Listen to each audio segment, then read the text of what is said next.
Les petits épisodes de Federclyde.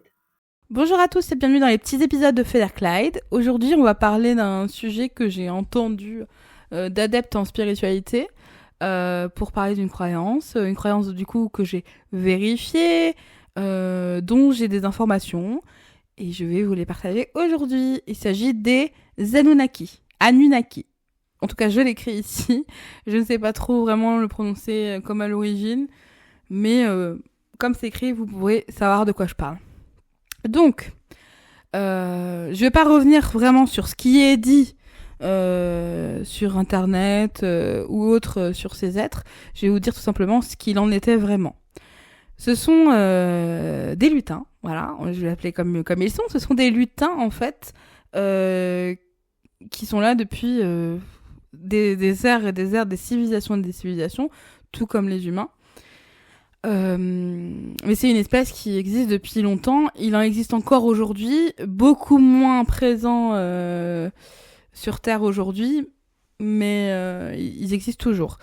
Ce sont des lutins de la connaissance, c'est-à-dire qu'ils ont en eux toutes les connaissances de la source et ils sont, parce que c'est toujours le cas, ils sont toujours très prisés, surtout par les formes involutives, puisque ce sont des êtres, comme ils détiennent toutes les connaissances, vous pouvez leur demander absolument tout, vous aurez une réponse. Par contre, vous n'aurez pas forcément une réponse très claire. Pourquoi ? Parce que les lutins de la connaissance, ce sont des lutins farceurs. Ils aiment bien détourner la façon de répondre. Il faudra que vous, si jamais vous avez l'occasion de parler avec certains d'entre eux, ou dans le subtil, en hypnose ou je ne sais quoi, s'il vous plaît, soyez très très très précis dans vos questions. Ne laissez pas la place au doute et à l'erreur, puisqu'ils ils sont parfaits pour détourner la vérité à leur avantage sans jamais mentir. Ils n'ont pas le droit de mentir, ils ne peuvent pas mentir, d'accord ? Et voilà, c'est un peu comme le génie voilà, dont vous connaissez dans les contes, c'est un peu le même délire, il faut faire très attention aux questions que vous posez. Donc c'était des lutins. Et parmi ceux dont on parle comme divinités, alors c'est effectivement des divinités, mais, je précise, ce ne sont pas les divinités qui sont venues s'incarner, ce sont les divinités qui ont créé des incarnations, tout comme votre âme vous a créé vous.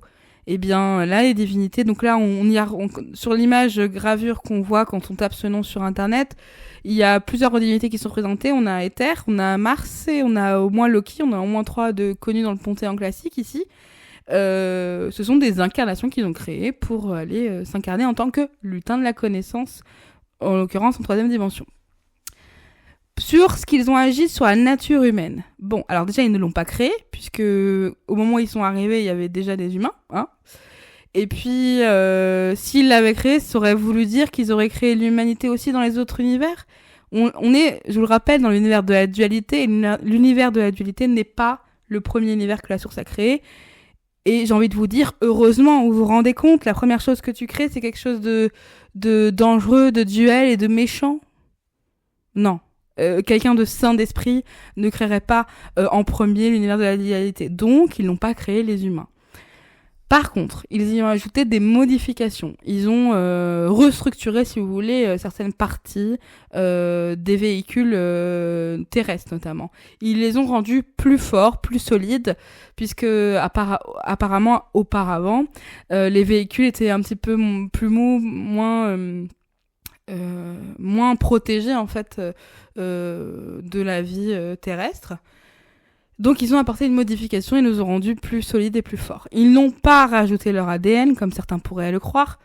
Ils ont simplement fait une modification. Comme vous créerez une maison avec des briques, eh bien eux, ils ont rajouté des compréhensions et des connaissances au sein des véhicules pour les modifier de façon évolutive.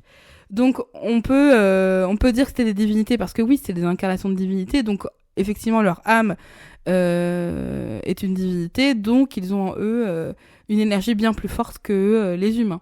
C'est le cas. Donc voilà, je crois que j'ai fait le tour sur ces petits êtres. Donc certains existent toujours en incarnation, mais ils se cachent évidemment, puisque vous vous rendez bien compte que si vous aviez à côté un être qui a en lui toutes les connaissances de l'univers, il va être exploité pour ces connaissances-là, justement. Donc voilà. Je vous fais des très gros bisous. Si vous avez des questions, n'hésitez pas. Et si vous voulez une prestation, ça sera sur federclicy@gmail.com. Gros bisous!